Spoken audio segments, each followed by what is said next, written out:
अस्सलामु अलैकुम दोस्तों, आपके सामने बहुत सारे लोग ये बताते हुए नजर आएंगे कि आप जो है मॉडर्निटी को इख्तियार क्यों नहीं करते हैं। आजकल का जो कल्चर है उसके मुताबिक अपने धर्म को ढालने की कोशिश नहीं करते।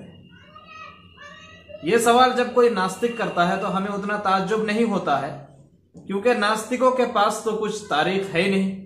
उनका ना कोई इतिहास है, ना उनका कोई कल्चर है, ना उनके पास मॉरल वैल्यूज हैं, कुछ भी नहीं है उनके पास। उनके नजदीक तो रेप भी जायज है।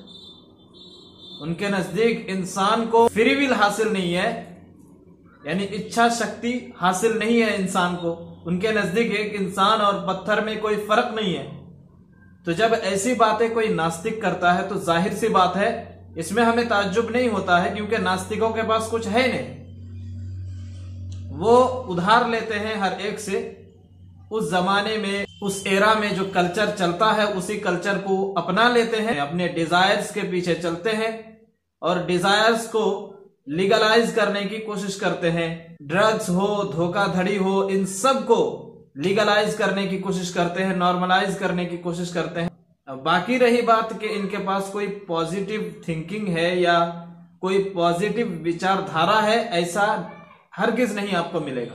किसी भी नास्तिक के पास जिंदगी गुजारने का क्या तरीका होता है, दुख हो या सुख हो, हर वक्त किस तरह से इंसान को रहना चाहिए, किसके साथ कैसा आचरण करना चाहिए, ये सब कुछ नहीं मिलेगा आपको नास्तिकों के पास।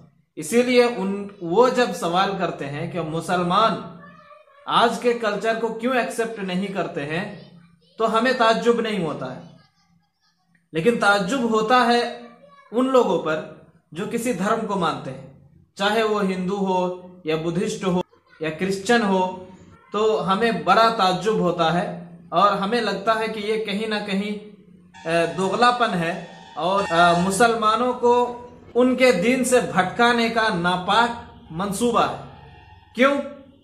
क्योंकि अगर आप मिसाल ले लेते हैं क्रिश्चियनिटी की, तो आज भी इजिप्ट में क्रिश्चियनिटी मौजूद है, लेबनान में क्रिश्चियनिटी मौजूद है। तो मेरा उनसे सवाल है, जब इस्लामिक कल्चर का हर तरफ बोलबाला था तो आपने इस्लामिक कल्चर को क्यों नहीं अपनाया? अगर आपने इस्लामिक कल्चर को अपनाया होता तो आज जो क्रिश्चियनिटी नजर आती है बाकी नहीं रहती। इसी तरह अगर भारत की बात करें, यहां पे हिंदू भाइयों की अक्सरियत है, तो यहां मुसलमानों की हुकूमत 600-700 सालों तक रही। तो उस जमाने का कल्चर जो है वो मुसलमानों का कल्चर था।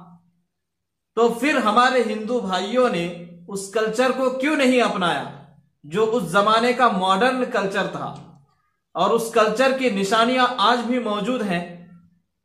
तो सबसे ज्यादा विकसित और सबसे ज्यादा मॉडर्न कल्चर जो था भारत का, उसे अपना लेना चाहिए। लेकिन हम देखते हैं कि सबके पास अपना अपना कल्चर मौजूद है, एक आदिवासी के पास भी अपना कल्चर मौजूद है।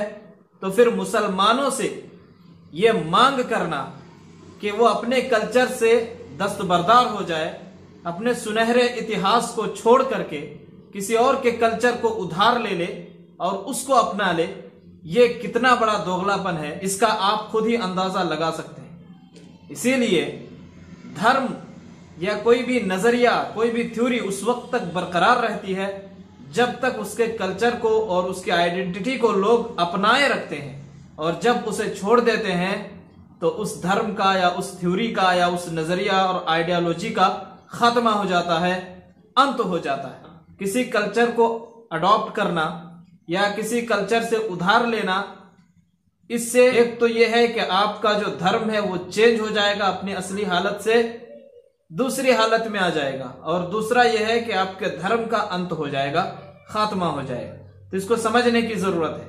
हमारे पास हमारा अपना कल्चर है। हमारे दीन में आज तक, हमारे मजहब में, धर्म में, कुरान और हदीस में आज तक कोई मिलावट नहीं हो सकी है। अगर कोई दावा करता है कि कुरान और हदीस में मिलावट है तो उसको चाहिए कि वो प्रूफ लाए, प्रमाण और दलील से बात करे। पूरी बात का खुलासा ये है कि हमारा अपना कल्चर है, हमारा एक अजीमुशान इतिहास है, और हमारे कल्चर में किसी चीज की कोई कमी नहीं है।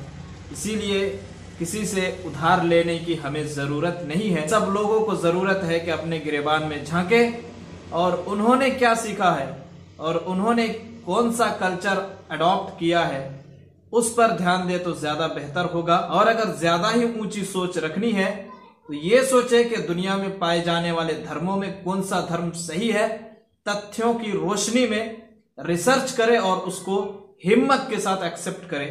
यही असल इंसाफ है। अस्सलाम वालेकुम।